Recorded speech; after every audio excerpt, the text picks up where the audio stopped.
இந்த மாரிமுத்துன்னு ஒருத்தர் இறந்துட்டார், தெரியுமா தெரியாதா? Director come actor. எத்தனை பேருக்கு தெரியும் அந்த நியூஸ்? பாத்தீங்களா?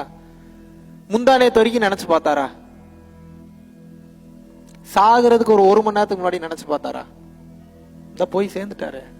உடலை விட்டு உயிர் வெளியேறி விட்டது என்றால் அம்மானாலும் வராது, அப்பானாலும் வராது, தம்பினாலும் வராது, தங்கச்சினாலும் வராது. என்ன கூப்பிட்டீங்கன்னா எவனும் வரமாட்டான். அவனவன் செய்த பாவ புண்ணியம் மட்டும்தான் அவனை தொடர்ந்து வரும். பாவம் அதிகமா செஞ்சீங்கன்னா உங்க ஆன்மாவே ரொம்ப கஷ்டப்படும். புண்ணியம் அதிகமா செஞ்சிருந்தீங்கன்னா ஓரளவுக்கு சேஃப் ஜோன்ல இருப்பீங்க. அப்பயும் நிம்மதிக்கெல்லாம் போக மாட்டீங்க. கேம் என்ன அப்படின்னா, உடம்பில் உயிர் இருக்கும் போதே நிம்மதியை தேடி ஓட ஆரம்பித்து விட வேண்டும். அப்பதான் செத்து போனதுக்கு அப்புறம் உங்க ஆன்மா நிம்மதிக்கு போகும். இதுக்கு பேர் தான் ஆத்மா சாந்தி அடைகிறதுன்றாங்க. இதுக்கு பேர் என்ன? உண்மையான கேம் என்ன? கார் வாங்குறது, வீடு வாங்குறதா? நிம்மதி கிடைச்சு தொலையாதுங்க, நம்பி தொலைங்க. உங்ககிட்ட பொய் சொல்லி நான் என்ன பண்ண போறேன்? எத்தனை கார் வாங்கி எத்தனை வீடு வாங்கி என்ன பண்ண போறீங்க? உடலில் உயிர் இருக்கும் போதே சாந்தி நிலையை பழகி கொள்ள வேண்டும். இல்லை என்றால் உடலை விட்டு உயிர் வெளியேறி விட்டது என்றால் சாந்தி வரவே வராது. சாந்தினா நீங்க நினைக்க எழுத்து விட்டு சாந்தி கிடையாது. சாந்தினா அமைதின்னு பொருள். சாந்தினா என்னன்னு அர்த்தம்? அமைதி, உண்மையான வலிமை, உண்மையான செல்வம், உண்மையான பொருட்செல்வம், அருட்செல்வம் எல்லாம் என்னன்னு வந்து கேட்டீங்கன்னா என்ன? இந்த அமைதியை கத்துக்காம எத்தனாயிரம் கோடி சம்பாதிச்சாலும் நிம்மதியை கொடுக்காது. எழுதி தரேன் நானு. 1000 கோடி சம்பாதிப்பீங்க, அடுத்து 1000 கோடி எப்படி 2000 கோடி ஆக்குறதுன்னு பாப்பீங்க. 2000 கோடி அப்புறம் எப்படி 3000 கோடி ஆக்குறதுன்னு பாப்பீங்க. வேற எவனாவது ஒருத்தன் சம்பாதிச்சு அவன் பெரிய ஆள் ஆகிறானா அவனை வளர விட மாட்டீங்க.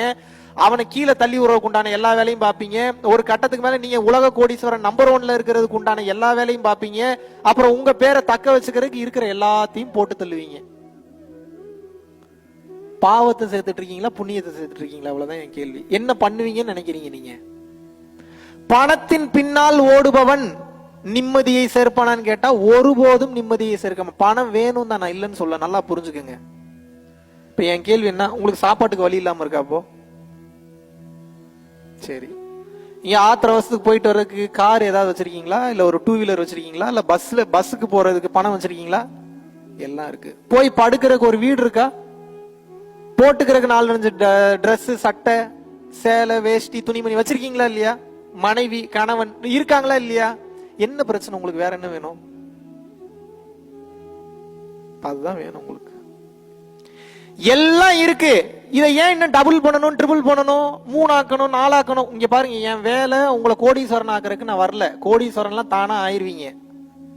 உங்களோட வேகத்தை ஸ்லோ பண்ணி, வேகமா போயிட்டு இருக்கக்கூடிய வண்டியை ஸ்லோ பண்ணி ஹேண்ட் பிரேக்கை இழுத்து பார்க் பண்றதுக்காக வந்திருக்கேன். நான் எதுக்கு வந்திருக்கேன்? வேகமா போயிட்டு இருக்கக்கூடிய உங்க வண்டியை ஸ்லோ பண்ணி, டெட் ஸ்லோ பண்ணி, நிப்பாட்டி பார்க் பண்ணி வண்டியை ஆஃப் பண்றதுக்காக வந்திருக்கேன். மன அமைதியை நீங்கள் கற்றுக்கொள்ளவில்லை என்றால் ஒரு கட்டத்திற்கு மேல் பேயாக திரிவீர்கள். நடந்தே தீரும், மாற்று கருத்தே கிடையாது. உடலை விட்டு போயிட்டீங்கன்னா இவ்வளவு பில்டப் எல்லாம் பண்ண முடியாது. எல்லாம் ஒரே சைஸ்ல ஒரே மாதிரி தான் தெரியும். உங்கள் அழகு நிரந்தரமானது கிடையாது, அழிந்து போயிடும். உங்களது அறிவு நிரந்தரமானது கிடையாது, அழிஞ்சு போயிடும். உங்க வீடு, வாசல், சொத்து பத்து, வசதி அனைத்தும் அழிந்து விடும். எது நிலையாக நிற்கும் என்றால் நீங்கள் செய்த புண்ணியம் மட்டும்தான் உங்களை பாதுகாத்து நிற்கும். அதுக்கு பேர் தான் அருட்செல்வம். அருட்செல்வம்னா என்ன? நீங்கள் செய்யக்கூடிய தான தர்மம் மட்டும்தான் உங்களுக்கு கெப்பாசிட்டி. அதுதான் உங்க அசெட், அதுதான் உங்க ப்ராப்பர்ட்டி.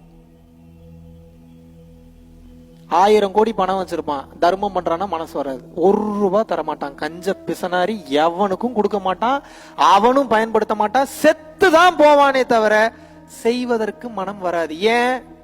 அவனுக்கு தர்மம் செஞ்சுட்டானா புண்ணியம் சேர்ந்துரும், புண்ணியம் செஞ்சுட்டானா அவன் பாவம் கழிஞ்சிரும், பாவம் கழிஞ்சிட்டானா அவனுடைய ஆத்மா அமைதி நிலைக்கு போயிடும். இறைவன் அதனால தர்மம் பண்ண விடவே மாட்டார். ஏன்? அவ்வளவு பாவம் பண்ணி வச்சிருப்பான். புரியுதா நான் சொல்றது? ஏதாவது கனெக்ட் பண்ணிக்க முடியுதா? தெளிவாக புரிந்து கொள்ளுங்கள். பணம் வச்சிருக்கிறவன் எல்லாருனாலையும் தர்மம் செய்ய முடியாது. தர்மம் செய்பவன் எல்லாரும் பணம் வச்சிருக்கணும்ன்ற அவசியம் கிடையாது. ஏன்? தர்மம் என்பது பொருளால் செய்வது மட்டுமில்ல, மனதால் செய்வதும் தர்மம் தான். தெரிஞ்ச விஷயத்த 4 பேருக்கு சொல்லி கொடுக்குறீங்கனாலும் அதுக்கு பேர் தர்மம் தான். தெரிஞ்ச ஞானத்தை 4 பேர்கிட்ட பகிர்றீங்கனாலும் அதுக்கு பேர் தர்மம் தான். எல்லாரும் நல்லா இருக்கணும், எல்லா உயிர்களும் நல்லா இருக்கணும்னு சொல்லி அந்த உயிர்களுக்காக ஏதாவது போற போக்குல ஏதோ ஒரு செயல் செஞ்சுட்டு போறீங்கனாலும் அதுக்கு பேர் தர்மம் தான். தர்மம் செய்தால் உங்களது ஆன்மா தப்பிக்கும், தர்மம் செய்யவில்லை என்றால் மாட்டிக்கொள்ளும். The game is all about doing dharma or else you will earn the karma. தர்மா வேணுமா கர்மா வேணுமா? தர்மம் செய்தால் கர்மம் அழியும், கர்மம் செய்தால் கர்மம் பெருகும், கர்மம் பெருகினால் அடுத்த பிறவி உண்டு, அடுத்த பிறவி இன்னும் கொடூரமான பிறவி எடுப்பீங்க. எப்படி வசதி?